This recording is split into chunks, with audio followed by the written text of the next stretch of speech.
Ugh. Now I might look like some sort of cyber soldier freak, but I'm telling you, we're just wearing some really cool VR tech that's gonna be coming out really, really soon. I mean, look at this. And I still got the controller and I can get back into the game. This is all of the crazy tech that you can find at the Shiftall booth at CES. And soon it's gonna be coming out for you guys. Let's talk about what all of this stuff is. I just need to get it off of me first. Ugh. We're gonna talk about this sci-fi pack mule out bag in a minute, but what I wanna talk about first is two pretty cool innovations. First, the Flip VR controller that lets you do this, and you're back in the game. One of the biggest issues with VR adoption is the inconvenience of getting in and out of VR. You find yourself moving stuff around, you're putting on a headset, you're not suddenly blocking out the world. To solve that issue, we're seeing a lot of development in mixed reality from companies like Meta and Apple, who are basically trying to make it so that the difference between the outside world and the VR world are as seamless as possible. But you still have these pesky controllers that you're going to deal with. But until hand tracking gets really good, for the time being, you're going to be stuck with controllers. Plus, controllers offer a whole host of benefits, like joysticks, buttons for easy movement. Pretty much every game you're going to play is going to involve a controller. And a lot of the times, that means you have to find a place to put them. If you're trying to take the headset off, it's just clumsy. You have these little things, they're dangling from your wrists in an inconvenient way. But you don't have to worry about that with these controllers, because the moment you want to grab something else, you can just flip them out of the way. Because you're doing this kind of flipping motion, they've had to make a very heavy-duty hinge. They've rated it for about 20,000 flips. Who knows how many you will use in the lifespan. I imagine if you're playing a game, it's gonna be really intermittent. But for me, I've been having this problem of that it's such a fun fidget toy that I just have it in my hand. I'm just like constantly finding reasons to do this over and over. It still has all the same inputs and capacitive buttons, just like the Meta Quest touch controllers. So you have an A/B button, a menu button, as well as capacitive and analog triggers. And as you can see, because of the nature of this controller, they've had to move a lot of the tracking to the outside. It's kind of similar to like the Knuckles controllers, where there's a lot of sensors on the outside.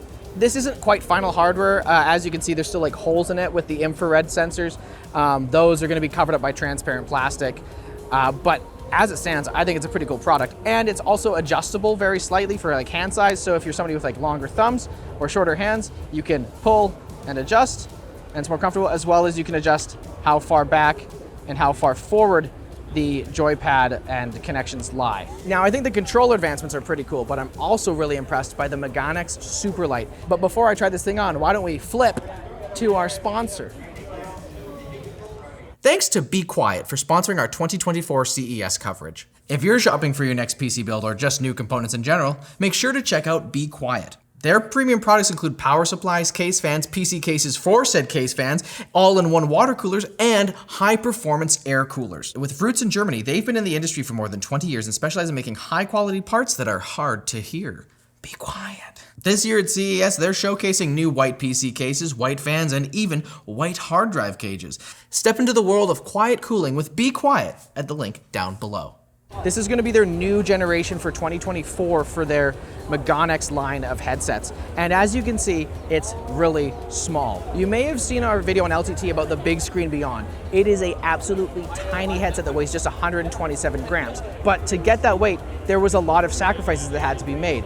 For example, you need to get a custom-made face cushion that you can't really replace that easily. You also needed to use stick-on lenses. There's no diopter options for adjusting for different prescriptions for people's vision. There was also no way to adjust your IPD. That's your interpupillary distance, basically how far your eyes are apart. What the MeganeX does is that it allows all of those conveniences that makes the headset a lot more shareable and puts them in. We have a swappable gasket.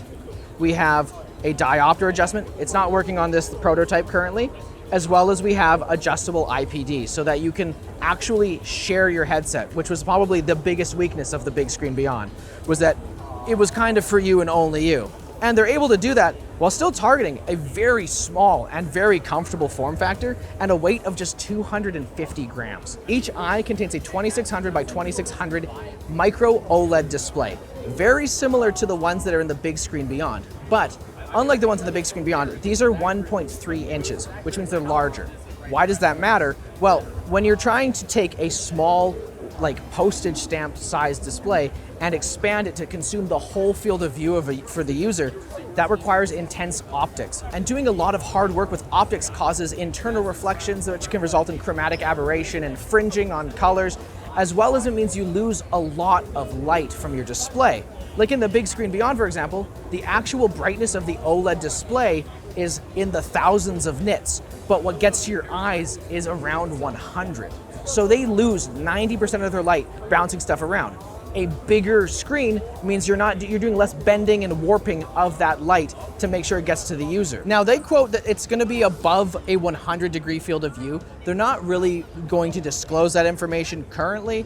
Field of view is actually pretty difficult to measure. It can mean a lot of different things, especially if you have a flat display versus a display that's in the headset at an angle. From my impressions after wearing it, to me, it feels a bit wider than the big screen beyond. To be fair, I have not had an opportunity to adjust the IPD or the diopters, so I'm not gonna talk a ton about focus or stuff like that. But honestly, with the same kind of high resolution that we're seeing on the big screen beyond, the screen door effect basically is negligible. Motion clarity from this test right now feels really solid. There's not a ton of blur, and also there's a decent amount of brightness. It's not the brightest display. I don't know what they have, if they can crank it higher. I don't know what the limits are. For me, while it's not quite as comfortable as the bespoke fit of the big screen beyond, I think with maybe a nice foam gasket, I usually tend to prefer those, I would honestly be able to wear this for a really long time. The snow looks so good on the OLED. There's no bloom or anything like that. At the edges of the display, obviously there's a little bit of color fringing, but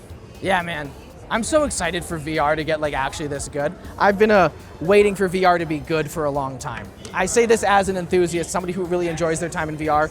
There's a lot of problems, and the level of convenience that stuff like this is providing is really cool. But it is kind of coming at a cost. This headset is going to be under $1,700 is what they say. I think they're trying to target more of the $1,200 region, which still puts it in very pricey big screen beyond territory. The controllers, however, are a little bit more reasonably priced. They're at $400 for a pair. Again, it ain't cheap, especially when you can compare it to, say, your Index controllers or your Quest controllers. This is all outside tracking we got base stations up here, all sorts of stuff. But, oh, man, I feel cool when I do this. But you know what I feel a little bit less cool is when I'm wearing this thing. This thing is called the Mutalk. And the idea is that if you're somebody who's doing a lot of hanging out in VR, you're getting excited, you might be having a ton of fun chatting with your friends, and you're pissing off your neighbors. I'm talking at this volume right now, and if I put this on, you can't really hear me talking that much anymore. But inside, it's not just a noise blocking thing, it's also a microphone in itself, a wireless mic. Because it's noise blocking, they've had to make a couple of accommodations. For example, there's a silicone gasket to keep the noise in, as well as inside, there's a foam material to catch all of that spit so it doesn't just pool up in there. I don't think there's a way to cover up the mouth that doesn't feel either dystopian or fetishy. You know, this is the kind of stuff I'd wear it at home mostly. A CES show floor is the worst case scenario for any sort of VR headset because of base tracking is so difficult. And you can see by how well this is keeping the tracking going that it's actually really impressive. If you aren't that into VR, you probably haven't heard of Shiftall, but I think what they're doing is really exciting, and you're probably going to hear their name a lot more in the future. Speaking of the future, why don't you get subscribed to ShortCircuit and watch our future coverage of CES? There's going to be so many cool videos. We got so much cool tech. Do it. Watch. Gosh.